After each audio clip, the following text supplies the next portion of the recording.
सहारा जंगल में सभी पंछी बहुत घबराए हुए थे। कारण था, मोमेंटस के जानकार पक्षी ने ये चेतावनी दी थी कि अगले 2-3 दिनों में भारी बारिश के साथ बहुत बड़ा तूफान आने वाला है। अगर ऐसा हुआ तो जंगल के कई पंछियों के घोंसले नष्ट हो सकते थे। सारे पंछी एक जगह इकट्ठा हुए। सभी की आंखों में चिंता साफ दिख रही थी। दोस्तों, हमें तुरंत तैयारी करनी होगी। अगर तूफान आया तो कमजोर घोंसले टिक नहीं पाएंगे। हमारे राज्य के भंडार में आपातकाल के लिए कुछ लकड़ियां रखी हैं। इन्हें हम सभी में बांट देंगे, लेकिन हर किसी को अपने घोंसले खुद मजबूत करने होंगे। सभी पंछी जल्दी जल्दी अपने अपने घोंसलों की ओर निकल पड़े। इस बीच पेड़ के नीचे अकेली बैठी रानो चिड़िया चिंता में डूबी थी। उसके पास उसके बेटी गुड़िया और बेटा कुकू भी थे। माँ, हम तीनों मिलकर घोंसला बना लेंगे, जल्दी हो जाएगा। नहीं बेटी, मुझे किसी का एहसान नहीं चाहिए। अगर तूफान में दोगी तो मैं कहाँ जाऊंगी? माँ, हम तो रहने दो, मैं खुद देख लूंगी। थोड़ी देर में जंगल के सिपाही पक्षी लकड़ियां लेकर आ गए और हर पेड़ के नीचे रख दी। तभी वहाँ कालू कौवा और उसकी पत्नी गोरी कौवी, साथ में भूरा कौवा भी आ पहुँचे। अरे अरे, सब समय पर हाजिर हैं। लगता है लकड़ी का प्रसाद बांटा जा रहा है। इन लकड़ियों पर सिर्फ तुम्हारा नाम नहीं लिखा है, ये हम सबकी हैं। ये तो सिर्फ 3 घोंसलों जितनी लकड़ियां हैं। मैं किसी के साथ शेयर नहीं करने वाला। झगड़ा मत करो, वक्त कम है, हमें समझौते से काम लेना होगा। आखिर फैसला हुआ कि कालू कौवा और गोरी कौवी मिलकर एक घोंसला बनाएंगे। भूरा कौवा अपना अलग बनाएगा और रानू अपने बच्चों के साथ कोशिश करेगी।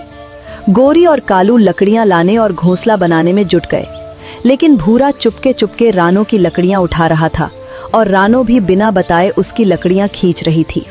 अरे, मैं कब से लकड़ियां ला रहा हूँ, लेकिन बढ़ ही नहीं रही। छोड़ो, जो है उसी से बनाते हैं।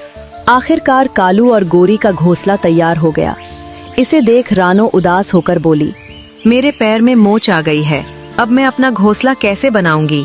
चिंता मत करो रानो दीदी, हम आपकी मदद करेंगे। कालू और गोरी ने रानो का घोंसला भी बना दिया। उधर भूरा ने भी जैसे तैसे अपना घोंसला तैयार कर लिया।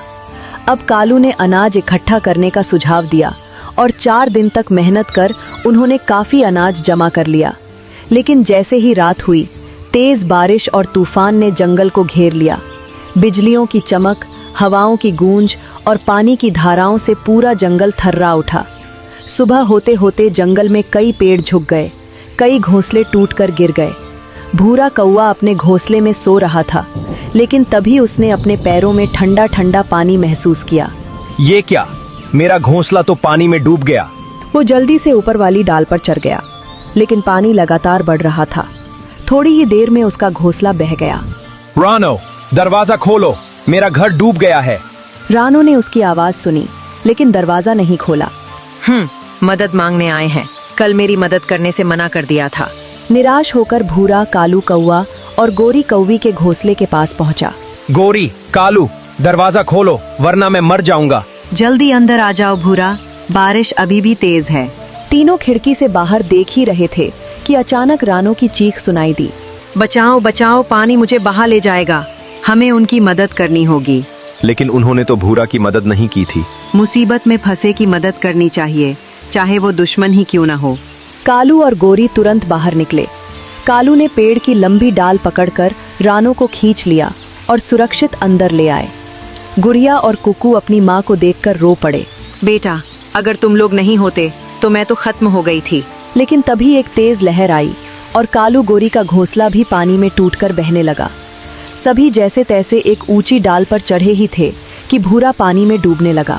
बचाओ बचाओ, मैं डूब जाऊंगा। कालू ने तुरंत डाल बढ़ाकर भूरा को पकड़ लिया और ऊपर खींच लिया। अब रानो, गुड़िया, कुकू, कालू, गोरी और भूरा ऑल एक ही डाल पर थे। बारिश का पानी नीचे से बहता जा रहा था। देखो, अगर हम सब ने पहले ही मिलकर काम किया होता तो शायद आज ये हाल न होता। सच कह रही हो रानो, अब से हम सब साथ रहेंगे और एक दूसरे की मदद करेंगे।